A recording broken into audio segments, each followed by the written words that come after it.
Cinema കഥയെ വെല്ലുന്ന ഒരു കഥ പറയാം. T20 ലോകകപ്പിന് മുന്നോടിയായി ഒരു ടീമിനെ പ്രഖ്യാപിക്കുകയാണ്. ആ ലോകകപ്പിന് മുമ്പ് ഒരു ന്യൂസിലൻഡ് സീരീസ് പരമ്പരയുണ്ട്. T20 ആണ്. അപ്പോൾ ന്യൂസിലൻഡിലുള്ള T20 പരമ്പരയ്ക്കും ഈ T20 ലോകകപ്പിനും വേണ്ടിയിട്ട് ഒരു സ്ക്വാഡ് പ്രഖ്യാപിക്കുന്നു. ആ സ്ക്വാഡിലെ ഫസ്റ്റ് വിക്കറ്റ് കീപ്പറായിട്ട് സഞ്ജു സാംസണെ തിരഞ്ഞെടുക്കുകയാണ്. സഞ്ജു വിയർപ്പ് തുന്നിയിട്ട കുപ്പായത്തിൻ്റെ ബാക്കി വരികൾ എഴുതി ഒരു പോസ്റ്റ് ഇടുന്നു. താൻ T20 ലോകകപ്പിൽ ഉറപ്പായിരിക്കും എന്ന് വിശ്വസിച്ചുകൊണ്ട് ആ പോസ്റ്റ് ഇടുകയാണ്. പക്ഷേ കാലത്തിന് മറ്റ് ചില പ്ലാനുകളുണ്ടായിരുന്നു. ന്യൂസിലൻഡ് സീരീസിലേക്ക് സഞ്ജു സാംസൺ വന്നപ്പോഴേക്കും ആദ്യത്തെ മത്സരത്തിൽ തിളങ്ങുന്നില്ല, രണ്ടാമത്തെ മത്സരത്തിൽ തിളങ്ങുന്നില്ല, മൂന്നാമത്തെ മത്സരത്തിൽ തിളങ്ങുന്നില്ല, നാലാമത്തെ മത്സരത്തിൽ തിളങ്ങുന്നില്ല, അഞ്ചാമത്തെ മത്സരം തിരുവനന്തപുരത്ത് സ്വന്തം നാട്ടിൽ വന്നിട്ട് 6 റൺസിന് പുറത്താവുന്നു. മൊത്തം 5 കളികളിൽ നിന്നും 46 റൺസ്. അഞ്ചാമത്തെ കളിയിൽ ഇന്ത്യയാണ് ആദ്യം ബാറ്റിങ്ങിന് ഇറങ്ങിയത്. സഞ്ജു 6 റൺസിന് കാണികളുടെ മുന്നിൽ പുറത്താവുന്നു. ക്രൗഡ് നിശബ്ദമായി. സൂര്യകുമാർ യാദവും കോച്ച് ഗൗതം ഗംഭീറും ഒരു തീരുമാനമെടുക്കുന്നു. നമുക്ക് ഒരു ഗാമ്പിൾ നടത്താം. T20 ലോകകപ്പിൽ സഞ്ജു സാംസണെ നമുക്ക് ഇറക്കണ്ട. പകരം ഈ ന്യൂസിലൻഡ് സീരീസിൽ അതിഗംഭീരമായി കളിച്ചുകൊണ്ടിരിക്കുന്ന ഇഷാൻ കിഷനെ നമുക്ക് എടുക്കാം. സഞ്ജു പുറത്തായതിന് പിന്നാലെ ഇഷാൻ കിഷൻ അതേ മത്സരത്തിൽ സെഞ്ചുറി അടിക്കുന്നു. സഞ്ജുവിൻ്റെ നാട്ടിൽ ഇഷാൻ കിഷൻ സെഞ്ചുറി അടിക്കുന്നു. കാര്യം അങ്ങ് ഉറപ്പിച്ചു. ഇന്ത്യയുടെ ആദ്യ ഇന്നിങ്സ് കഴിഞ്ഞപ്പോഴേക്കും സൂര്യകുമാർ യാദവ് സഞ്ജുവിനോട് പറഞ്ഞു, കുട്ടാ ആ ഗ്ലൗസ് അങ്ങ് ഊരി ഇഷാൻ കിഷന് കൊടുത്തേക്ക്, അവനാണ് കീപ്പർ എന്നത്. ഇഷാൻ കിഷൻ ഗ്ലൗസ് അണിയുന്നു. Statement made. Sanju Samson T20 ലോകകപ്പിൽ നിന്നും പുറത്താകും എന്നതായിരുന്നു ആ സ്റ്റേറ്റ്മെൻറ്റ്. അക്ഷരം തെറ്റിയില്ല.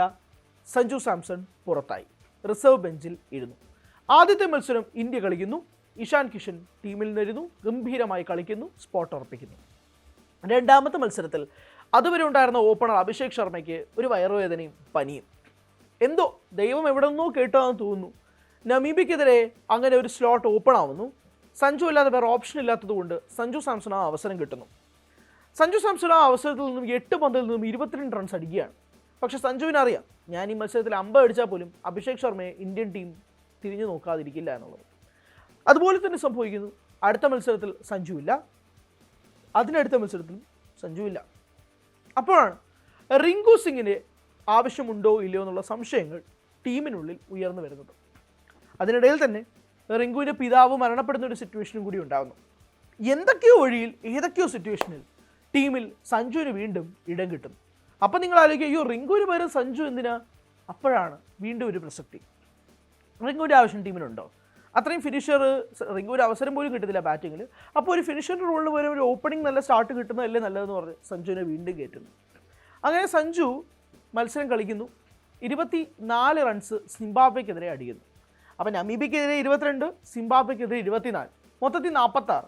അപ്പോൾ ഉള്ള പേര് സഞ്ജു സാംസൺ ചെറിയ ടീമിനോടെ അടിക്കുന്നുള്ളൂ. സിംബാബ്വെ, നമീബി അതൊക്കെ ആർക്കും അടിക്കാം എന്ന് പറഞ്ഞു ഇരിക്കുന്നിടത്താണ് വീണ്ടും ടീം പ്രഖ്യാപിക്കുന്നു.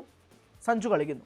ഓർക്കണം, സിംബാബ്വെക്കെതിരെ അതായത് ചെന്നൈയിൽ സൂര്യകുമാർ യാദവിനോട് ചോദിച്ചിരുന്നു സഞ്ജു കീപ്പ് ചെയ്യുമോ എന്ന് ചോദിച്ചപ്പോൾ യെസ് സഞ്ജു വിൽ കീപ്പ് എന്നാണ് പറഞ്ഞത്.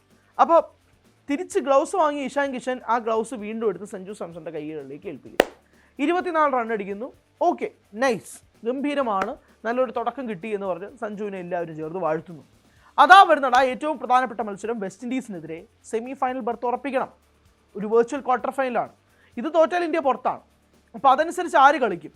ടോസ് നേടുന്നു, ബൗളിംഗ് തിരഞ്ഞെടുക്കുന്നു. മോശം ഡിസിഷൻ ആണെന്ന് പലരും പറയുന്നു, നമ്മൾ ഉൾപ്പെടെ പറഞ്ഞു. 195 റൺസ് വെസ്റ്റ് ഇൻഡീസ് തകർത്ത് തരിപ്പണമാക്കി അടിക്കുന്നു.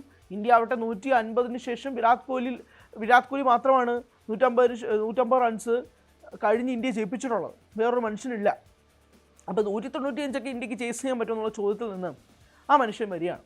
ഓപ്പണറായിട്ട് വന്നു, 19.2 ഓവർ നിന്നു, അവസാനം കളി ജയിപ്പിച്ചു.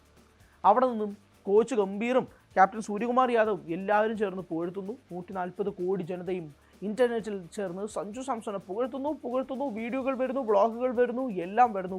അനലിസ്റ്റുകൾ, എക്സ്പേർട്സ് സഞ്ജു സഞ്ജു സഞ്ജു സഞ്ജു സഞ്ജു എന്ന് പുകഴ്ത്തിക്കൊണ്ടേയിരിക്കുന്നു. See the graph.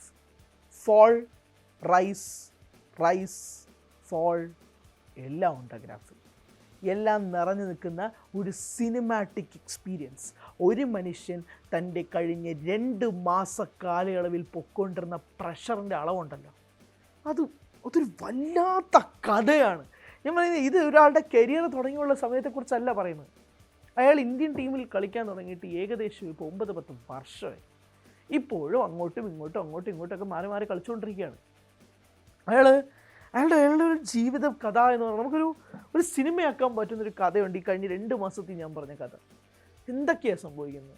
ലോകകപ്പിൽ ടീമിൽ നിന്നും ഉറപ്പിച്ച പൊസിഷനിൽ നിന്ന് ടീമിൽ നിന്നും പുറത്തായതിനു ശേഷം ഒരു അവസരം കിട്ടി, അത് മുതലാക്കി ടീമിൽ സ്ഥാനം ഉറപ്പിക്കുക എന്ന് പറഞ്ഞാൽ ഒരു ക്രിക്കറ്റർ എന്തൊക്കെ തരത്തിൽ അയാളുടെ റഫ് പാച്ചസ് മുന്നോട്ട് പോകണമെന്ന് ആലോചിച്ച് നോക്കി.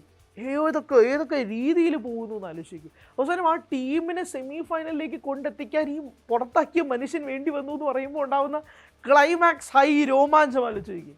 അതിലാണ് നമ്മളിപ്പോൾ നിൽക്കുന്നത്. ആ ക്ലൈമാക്സ് ഹൈ രോമാഞ്ചത്തിലാണ് നമ്മൾ നിൽക്കുന്നത്. And rise and fall of Sanju Samson എന്നേക്കാൾ ഉപരി അതൊരു ECG ഗ്രാഫ് പോലെയാണ്. Rise fall fall rise rise fall ഇങ്ങനെ പോകുന്നൊരു ECG ഗ്രാഫ്. ആൻഡ് അത് ഇനിയും തുടരുന്ന കാര്യത്തിലൊന്നും എനിക്ക് അറിയത്തില്ല, ഉണ്ടാവാതിരിക്കട്ടെ എന്ന് ആത്മാർത്ഥമായിട്ട് ആഗ്രഹിക്കുന്നു. ഒരു ക്രിക്കറ്ററും ഇത്ര വലിയ സ്ട്രെയിനിലൂടെയും പ്രഷറിലൂടെയും പോകരുത്. കാരണം ഈ T20 ലോകകപ്പ് സമയത്ത് എനിക്കിപ്പോഴും ഓർമ്മയുണ്ട്, ഈ ന്യൂസിലൻഡ് സീരീസിന് ശേഷം T20 ലോകകപ്പിനിടയിലായിട്ട് സഞ്ജുവിൻ്റെ ഭാര്യ ചാരുലതയിട്ടൊരു സ്റ്റോറിയുണ്ട്. ആ സ്റ്റോറി ഇങ്ങനെയാണ്: ചില കാര്യങ്ങൾ ആളുകളോട് എക്സ്പ്ലെയിൻ ചെയ്യരുത്, അവർക്ക് മനസ്സിലാവില്ല. ആ സമയത്ത് നമ്മൾ വായു മൂടി മിണ്ടാതിരിക്കണം എന്നതായിരുന്നു ചാരുവിൻ്റെ പോസ്റ്റ്. ഒരാളെയും വിമർശിച്ചില്ല, ആരെയും പറഞ്ഞില്ല, നമ്മുടെ ഭാഗത്ത് ഒരു വീഴ്ച പറ്റി, അത് ആരോടും പറഞ്ഞ് എക്സ്പ്ലെയിൻ ചെയ്യാൻ നമുക്ക് പറ്റില്ല. അപ്പോൾ എന്താ ചെയ്യേണ്ടത്? നമ്മൾ മിണ്ടാതിരിക്കുക എന്നതായിരുന്നു ആ സ്റ്റോറി. സഞ്ജുവിൻ്റെ ഫോട്ടോ ഉണ്ടായിരുന്നു, ലൈക്ക് ഫോട്ടോ ഒന്നുമില്ല, ഒരു പ്ലെയിൻ ഇതിലായിരുന്നു. അത് ഉദ്ദേശിക്കുന്നത് സഞ്ജുവിനെയാണെന്നുള്ളത് പറയാതിരിക്കാൻ പറ്റില്ല. ഞാൻ പറഞ്ഞത് ആ മനുഷ്യർ അപ്പോൾ പൊയ്ക്കൊണ്ടിരിക്കുന്ന ട്രോമ ടിൽ നൗ. അയാൾ കഴിഞ്ഞ മത്സരത്തിൽ മുട്ടുകുത്തി നിന്ന് പ്രാർത്ഥിക്കുമ്പോൾ അയാൾ അത് മുഴുവൻ ഓർത്തിട്ടുണ്ടാവും, അയാളെല്ലാം ഓർത്തിട്ടുണ്ടാവും, അയാൾ ഓർക്കുന്ന നിമിഷം എല്ലാം ഉണ്ടായിട്ടുണ്ടാവും.